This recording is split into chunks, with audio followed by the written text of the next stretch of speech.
Nous allons continuer notre apprentissage avec l'évolution et la problématique de notre projet pizza.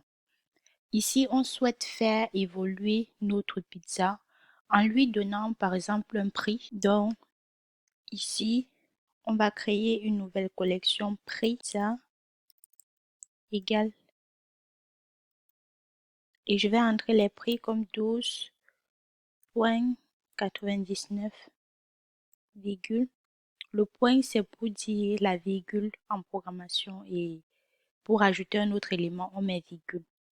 11,50 virgule 10,99 virgule 8,50.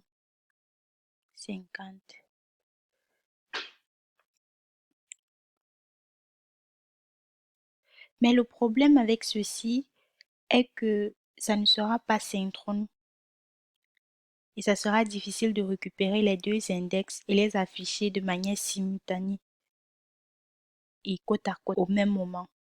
Ce que nous pourrions faire par exemple, je commande ceci, est que au lieu d'avoir une liste de pizzas, on aurait pu avoir une liste de tokens, c'est-à-dire je mets à ce niveau comme ceci. Dans notre liste, on a un tuple qui comporte le nom de la pizza avec le prix. Par exemple, je vais mettre 12,99 ici. Et je vais faire de même pour tous les autres pizzas.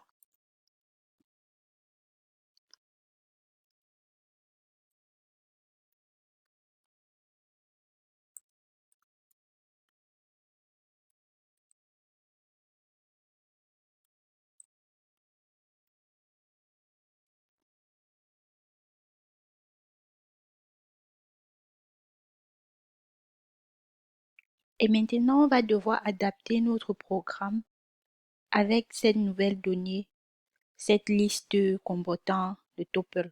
Parce que au départ, on avait juste l'index 1, 2, 3, 4, ainsi de suite. Et maintenant, nous avons un index qui comporte deux autres index. C'est-à-dire, à l'index 0 ici, on aura 0, 1, 0, 0 et 0, 1. Donc, 0, 0, c'est 4 fromages qu'on veut appeler et le 0, 1, c'est le 12,99 le prix. Mais cette approche n'est pas idéale car si on veut peut-être rajouter d'autres éléments par la suite, par exemple mettre les ingrédients, ainsi de suite, on va devoir rajouter ou bien on va devoir adapter notre code en fonction de ce que nous avons rajouté et cela peut devenir pénible pour nous. D'où on fait appel à la programmation orientée objet. Donc, dans la suite du cours, nous allons voir une autre partie sur la programmation orientée objet et nous aurons la version 2 de notre pizza.